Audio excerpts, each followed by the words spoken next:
Je suis désolée de vous apprendre que la rentrée des classes arrive bientôt. Et pour beaucoup, septembre, c'est un peu la deuxième occasion de se réinventer, de repartir à neuf et de prendre des résolutions après le début de l'année. On voit toutes sortes de techniques passer, skincare, coiffure, tenue trendy, accessoires scolaires, mode. Et bien souvent, tout ça, ça coûte une blinde. Et quand t'es étudiant, c'est pas forcément réaliste. Et si je te disais que ce qui peut vraiment faire une des plus grandes différences dans ton apparence, ça coûte rien. Mais avant, bonjour, je m'appelle Ariel, personal trainer et bientôt aussi élève. Je suis un peu moi aussi là, dans cette frénésie de préparation pour la rentrée. Dans cette vidéo, je te parle d'un pilier du glow-up de rentrée ou du beauty maxing là, si on veut suivre les termes un peu trendy en ce moment, et je te parle de l'entraînement. Ça, dépendamment où tu le fais, ça peut être totalement gratuit. Je vais t'expliquer comment le sport peut faire une différence dans ton beauty maxing et reste bien jusqu'à la fin parce que je te présente un programme d'entraînement totalement gratuit de 2 semaines pour partir du bon pied. On peut quand même se rappeler que les termes marketing comme glow up, beauty maxing, body maxing, whatever, c'est souvent juste des mots différents pour présenter et revendre la même vieille affaire. Deviens la meilleure et la plus belle version de toi-même en achetant ça. Ici, je vends aucune solution rapide. Je suis désolée de vous le dire, là, mais c'est pas une crème qui va effacer des mauvaises habitudes de vie.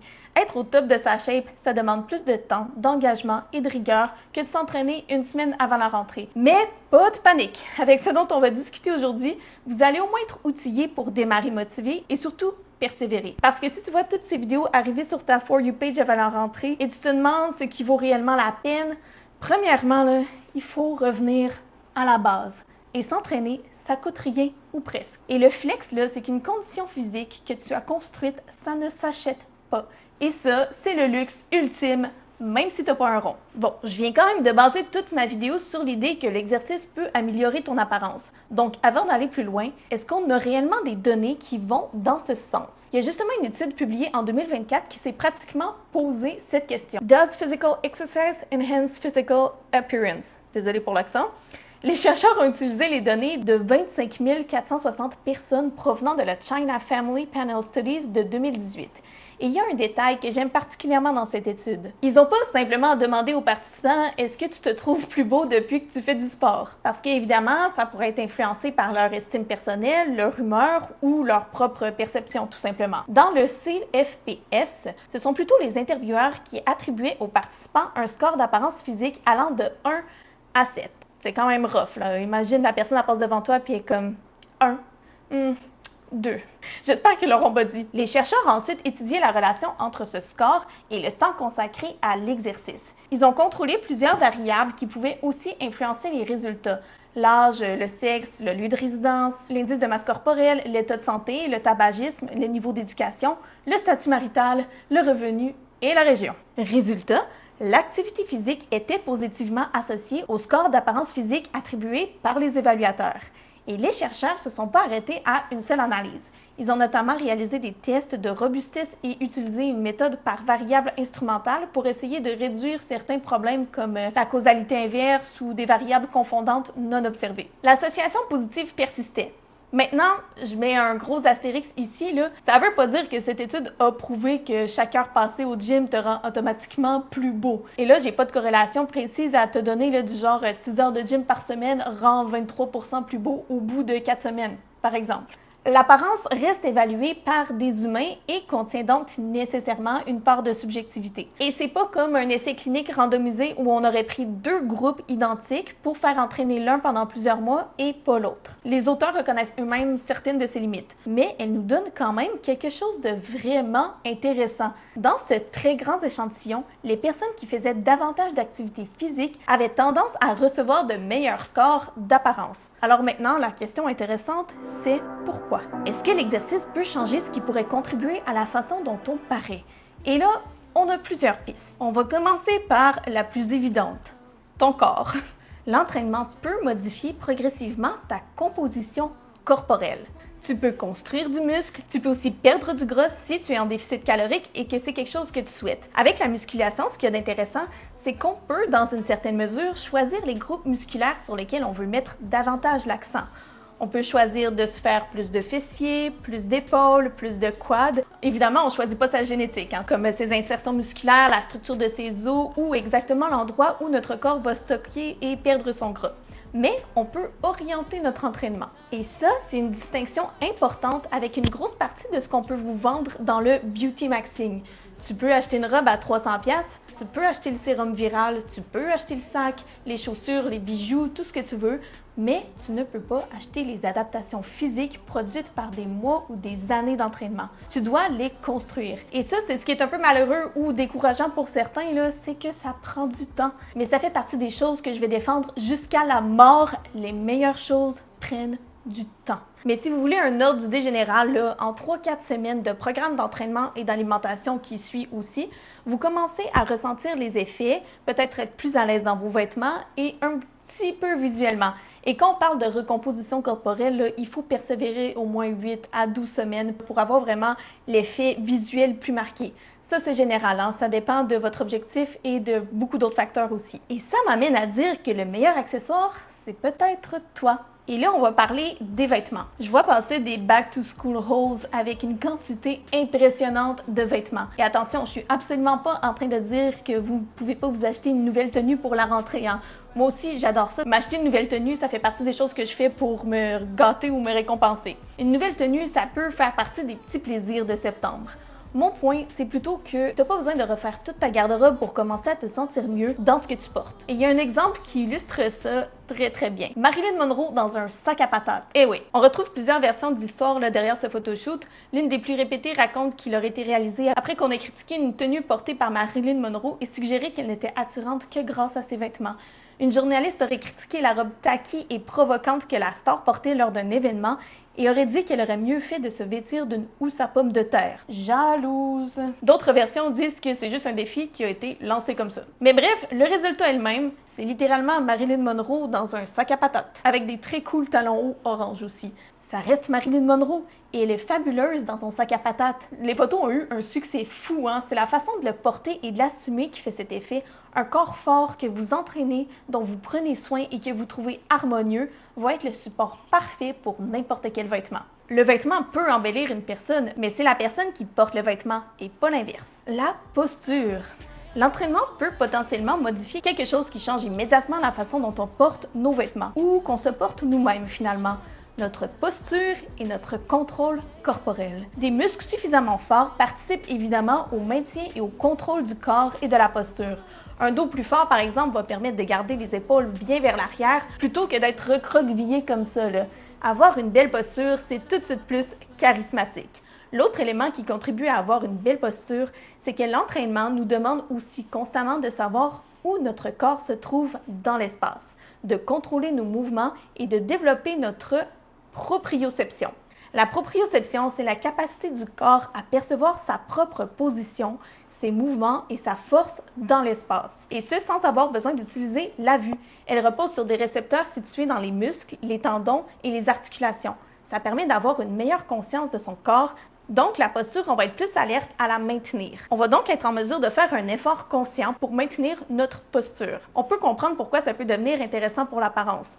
Deux personnes peuvent porter exactement le même vêtement et pas le présenter de la même manière selon leur posture et leur langage corporel. Une posture plus ouverte et assurée peut aussi modifier la façon dont quelqu'un est perçu sans avoir à changer son visage ou avoir acheté quoi que ce soit. Troisième effet, la peau. Et là, ça devient plus surprenant. Non, faire du sport, c'est pas une skincare à proprement parler. Puis non, courir 3 fois, ça va pas remplacer une bonne protection solaire ou les conseils d'un dermatologue. L'apparence et la fonction de la peau dépendent de énormément de facteurs. L'âge, les hormones, l'exposition au UV, le tabac, le sommeil, le stress, l'alimentation.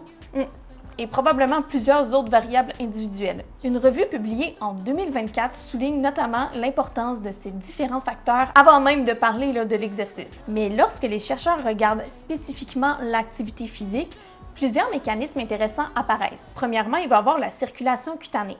Pendant l'exercice, le corps doit évacuer davantage de chaleur. Le débit sanguin vers la peau augmente. Les études synthétisées dans les revues montrent qu'un exercice aigu peut fortement augmenter la perfusion cutanée. Dans certaines mesures expérimentales, l'exercice maximal a augmenté d'environ 8 fois la densité spectrale totale associée à la perfusion sanguine cutanée. Ce chiffre ne signifie pas évidemment que votre peau devient 8 fois meilleure.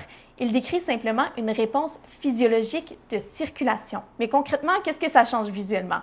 Quand la peau reçoit plus de sang, elle reçoit aussi plus d'oxygène et de nutriments à court terme. Ça améliore temporairement le fonctionnement des cellules de surface et la micro-oxygénation des tissus. Résultat immédiat, le teint devient souvent plus rosé, plus uniforme et plus lumineux. C'est ce qu'on appelle l'effet bonne mine après le sport. Une peau qui réfléchit mieux la lumière parce qu'elle est mieux irriguée. Sur le long terme, si cette capacité de vasodilatation s'améliore avec l'entraînement, la peau devient aussi plus efficace pour adapter son flux sanguin aux variations de température. Concrètement, ça peut se traduire par une peau qui réagit mieux, moins de variations extrêmes de couleur, rougeur soudaine, aspect terne après le froid et une apparence globalement plus stable. Et avec une pratique régulière, certaines recherches chez des populations plus âgées ou post-ménopausées montrent également une amélioration de la capacité de vasodilatation cutanée. L'hydratation et la structure de la peau. Les résultats sont également intéressants du côté de l'hydratation. Certaines études transversales rapportées dans ces revues montrent que les personnes physiquement actives présentent une meilleure hydratation de la couche cornée que les personnes moins actives. Mais attention, les auteurs précisent eux-mêmes que les données ne permettent pas encore d'affirmer simplement que l'exercice hydrate la peau. Concrètement, une peau mieux hydratée retient mieux l'eau dans ses couches superficielles. Visuellement, ça change beaucoup de choses. La surface de la peau devient plus lisse, les micro-reliefs sont moins visibles et la lumière réfléchit de façon plus homogène. C'est vraiment ce qui donne cet aspect glowy et souple et moins sec et granuleux. On a aussi des données sur la structure de la peau. Dans une étude citée par les deux revues, des adultes plus âgés qui s'entraînaient 2 fois par semaine pendant 12 semaines ont présenté certaines modifications de la structure de la peau associées à l'âge. Des mécanismes liés à la fonction mitochondriale et à certains signaux produits lors de l'exercice, notamment à l'interleukine 15, ont été proposés. Les mitochondries sont les centrales énergétiques des cellules. Quand leur fonctionnement est amélioré, les cellules de la peau ont plus d'énergie pour se renouveler et maintenir leur structure. L'interleukine 15, elle, est un signal produit pendant l'exercice qui semble jouer un rôle dans certains processus de réparation et de maintien des tissus. Visuellement, ce type de changement est associé à une peau qui peut paraître légèrement plus dense et plus résistante avec une meilleure élasticité. Donc, moins de relâchement visible et une texture globalement plus ferme. Ça ne veut pas dire que l'exercice est un traitement anti-âge infaillible, mais ça veut dire qu'il existe des données intéressantes suggérant que l'activité physique régulière peut influencer certaines fonctions biologiques de la peau. Un petit point sur le stress, les hormones et l'inflammation. C'est des buzzwords qu'on entend beaucoup ces temps-ci sur les réseaux. Un autre petit élément intéressant, l'exercice peut également agir indirectement sur certains systèmes liés à la peau. La revue de Lee et ses collègues discutent notamment de mécanismes impliquant le stress, certains signaux hormonaux, l'inflammation et le système immunitaire. Et c'est important parce que le stress lui-même peut affecter la barrière cutanée et certaines réactions inflammatoires. Quand le stress est élevé, le corps libère davantage de cortisol. Ça aussi, on en entend beaucoup parler ces temps-ci. Ce qui peut perturber la régulation du sébum, fragiliser la barrière protectrice de la peau et augmenter la sensibilité aux irritations. C'est souvent là qu'on observe des effets visibles, plus d'imperfections, des rougeurs ou un teint plus irrégulier. À l'inverse, l'activité physique régulière aide à réguler ses réponses au stress et à moduler certains marqueurs inflammatoires. Visuellement, ça ne se traduit pas par un changement instantané, mais plutôt par une peau qui fluctue moins.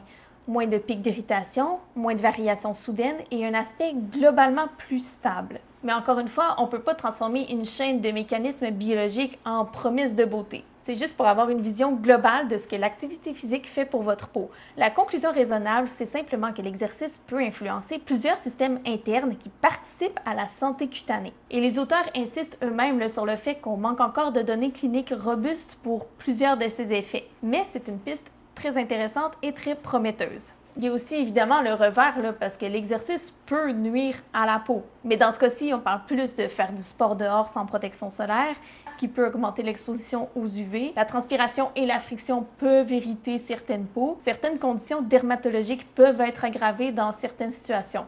Donc la conclusion, c'est l'exercice régulier semble avoir plusieurs effets potentiellement favorables sur certaines fonctions cutanées, Mais l'environnement et le contexte comptent aussi pour beaucoup. Je vais vous parler d'un dernier aspect aussi, le glow-up cérébral. Bon, on a parlé du corps, de la posture, de la peau, mais puisqu'on parle d'un glow-up de rentrée, il faudrait peut-être penser à préparer l'organe qui va devoir passer les examens, le cerveau. Parce qu'avoir une nouvelle tenue et une belle peau, c'est super, mais arriver en classe réveillé et être capable de se concentrer, de réfléchir et de résoudre un problème, personnellement, j'appelle ça aussi un glow-up. On peut dire brain maxing dans ce cas-là. Et l'activité physique, ça pourrait justement nous aider de ce côté-là. Une étude publiée en 2023 dans Scientific Reports s'est intéressée à la relation entre l'activité physique et le fonctionnement cognitif général. Et la question est importante parce qu'on savait déjà qu'il existait une association entre les deux.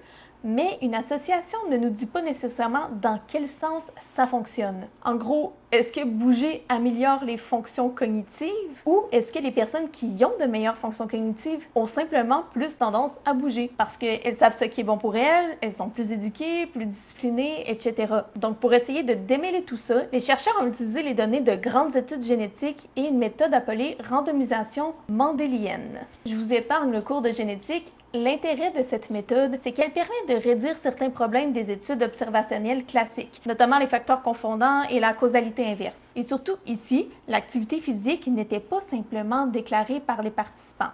Elle avait été mesurée par des accéléromètres chez plus de 91 000 personnes. Les données sur le fonctionnement cognitif provenant quant à elles d'un échantillon de plus de 257 000 personnes. Et le résultat suggère un effet causal potentiel positif de l'activité physique modérée et vigoureuse sur le fonctionnement cognitif général. Mais il y a un résultat que j'aime particulièrement. Dans leurs analyses, l'estimation de l'effet de l'activité physique modérée était environ 50% plus importante que celle de l'activité vigoureuse. C'est quand même une bonne nouvelle pour nous. Donc, comme l'explique l'auteur principal de l'étude, le professeur Mathieu Boisgontier de l'Université d'Ottawa, pas besoin de s'épuiser pour profiter des bénéfices cognitifs potentiels de l'activité physique. Et ça, pour quelqu'un qui retourne à l'école, c'est plutôt une bonne nouvelle au vu de la charge de travail qui nous attend. Les chercheurs évoquent notamment un mécanisme déjà observé dans d'autres travaux. L'exercice peut favoriser la libération de BDNF, une protéine impliquée dans la plasticité cérébrale et dans des processus permettant la formation et le maintien des connexions entre les neurones. Autrement dit, quand tu vas prendre une marche rapide ou courir, faire du vélo, t'entraîner, tu ne travailles potentiellement pas seulement tes muscles, tu donnes aussi du travail à ton cerveau. Et quand on parle de cognition, on touche à des choses particulièrement utiles à la rentrée, la mémoire, la concentration, la résolution de problèmes ou encore le temps de réaction. Alors peut-être que le meilleur back-to-school accessory, c'est pas nécessairement le nouveau sac à 200$. Ça peut aussi être une paire d'espadrilles et l'habitude de bouger régulièrement. Parce que le glow-up, c'est pas uniquement avoir l'air plus en forme. Être alerte, apprendre, réfléchir et avoir l'esprit vif, ça glow aussi. Et c'est maintenant que je te présente ton challenge de 14 jours pour commencer. Maintenant, on passe à la pratique. Je vous ai préparé un programme de 2 semaines complètement gratuit, pensé spécialement pour accompagner cette vidéo. Et je veux être claire sur l'objectif. Je ne vous promets absolument pas de transformer votre corps en 14 jours. C'est évidemment pas possible. 2 semaines, c'est un peu court pour promettre tous les changements physiques dont on vient de parler. Par contre, un programme de 2 semaines, c'est suffisamment court. Ça peut être beaucoup moins intimidant quand on commence. L'objectif, c'est donc simplement de profiter de cette motivation de rentrée pour se mettre en mouvement et commencer à construire une routine. Donc pendant ces 14 jours, je vais vous proposer 8 séances directement sur ma chaîne YouTube. Pas besoin d'aller au gym, pas besoin non plus d'acheter du matériel. Je vous recommande quand même d'avoir une paire d'haltères légères entre 2 et 3 kg, une bande de résistance et un tapis de yoga. C'est tout. Et surtout, pas besoin d'être déjà en forme pour commencer. On va travailler l'ensemble du corps avec différents types de séances, beaucoup de circuits qui vont mêler renforcement musculaire et cardio. C'est vraiment le sweet spot pour entretenir ses muscles et perdre du gras si ça fait partie de ton objectif. Pour cet aspect un peu corps tonique, même si ça veut pas dire grand-chose, mais on se comprend, ça veut dire avoir du muscle, mais pas être gonflé et avoir peu de gras. C'est pratiquement des workouts tirés de ma routine qui m'ont donné les résultats que j'ai cherchés très longtemps. Les entraînements auront différentes durées et différentes intensités pour pouvoir les intégrer à une vraie semaine d'école, de travail ou les deux. Et il y aura évidemment des journées de récupération parce que sur les 14 jours, on va travailler simplement 8 jours. Parce que s'entraîner intelligemment, c'est pas faire le plus d'exercices possible en 14 jours pour transformer son corps avant la rentrée. C'est aussi récupérer suffisamment pour pouvoir recommencer. Et pourquoi seulement 2 semaines? Parce que je veux pas te vendre une transformation complète en 14 jours. Je veux faire exactement l'inverse en fait. Les 14 jours sont comme une période d'essai. Vous allez pouvoir découvrir quels entraînements vous aimez, lesquels vous aimez moins, à quel moment de la journée vous préférez bouger et surtout quel volume d'entraînement est vraiment compatible avec votre vie. Parce que le meilleur programme, c'est pas celui qui est parfait sur papier, c'est celui que vous êtes capable de continuer une fois que la motivation de la rentrée est passée. Mais ça, faites-vous-en pas, on va tout voir ça plus tard. Après ces 2 semaines, les entraînements vont rester disponibles gratuitement sur ma chaîne, donc n'hésitez pas à les refaire encore et encore. Vous pourrez donc les combiner différemment et charger plus si vous voulez progresser davantage. Parce que votre glow-up, il se termine pas le jour de la rentrée. C'est juste là qu'il commence. Et bien voilà, c'est tout ce que j'avais pour aujourd'hui. N'hésitez pas à me dire dans les commentaires comment vous prévoyez glow up avec l'exercice cette année. N'hésitez pas à vous abonner à la chaîne pour suivre tout ce qui s'en vient et surtout suivre le programme qui arrive la semaine prochaine. Et sur ce, je vous dis à la prochaine vidéo. Ciao! Ça va être ça.